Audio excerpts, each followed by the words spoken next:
An explosion of scientific discovery in recent years has given us powerful tools to understand and combat the sad, steady demise in physical and cognitive function and enjoyment of life that we have erroneously come to believe represents the aging process.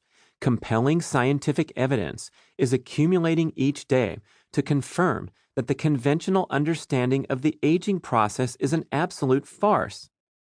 The aging process should really be defined as the accelerated decline in function and health span caused by adverse lifestyle practices that conflict with our genetic expectations for health. Dr. Art Devaney, the great forefather of the primal paleo ancestral health movement, calls aging, quote, an illusion, and this is validated by a scientific concept known as the DNA damage theory of aging. Devaney, who's the author of the New Evolution Diet, has been a great inspiration to me on my journey, for he was blogging thoughtfully about some of the foundational elements of the primal paleo keto diet many years before they achieved wide acceptance.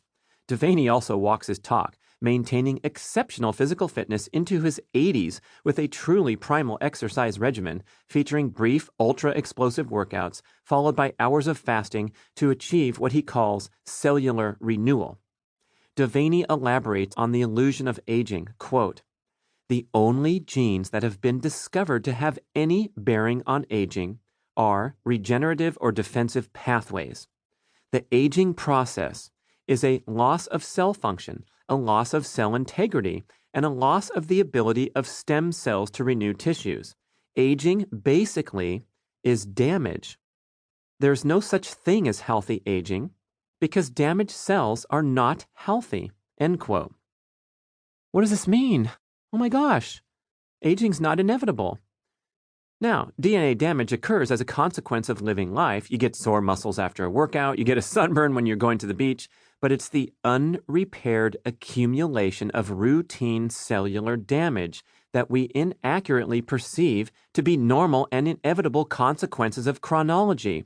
The wrinkled skin, the loss of bone density, declining neuron firing efficiency in the brain, proliferation of cancerous cells, and so forth. So you now have permission to recategorize these and other markers as damage instead of aging.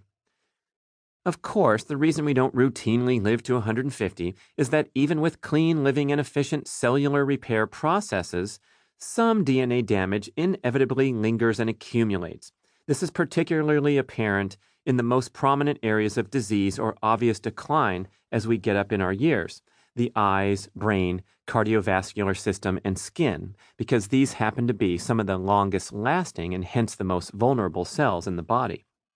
In progressive health circles, chronic inflammation, a prolonged and unhealthy activation of your body's inflammatory fight-or-flight response due to the stressors of modern life, is often characterized as the root of all evil and the root cause of all disease.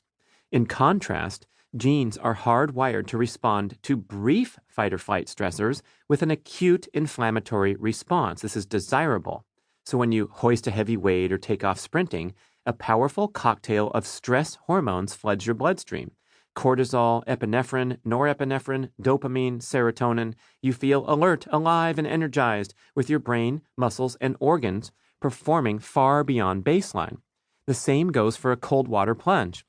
Then, when you complete your sprint workout or exit the cold tub or the hot sauna, your body works hard to return hormone levels, body temperature, and overall energy systems back to homeostasis. Consequently, with this hard work for getting back to normal baseline, you adapt and become more resilient against not only the specific stressor that you endured, but all manner of future stressors. It's the same fight-or-flight response whether you're in a sprint or a traffic jam. These appropriate fight-or-flight stressors that promote an adaptive response are called hormetic stressors. In contrast, the many forms of chronic stressors in modern life abuse and eventually exhaust this delicate fight-or-flight hormonal mechanism. When your fight-or-flight mechanism gets cooked, you end up with suppressed immune function and chronic pain and inflammation and arrive at the familiar modern destination of burnout. You have arrived.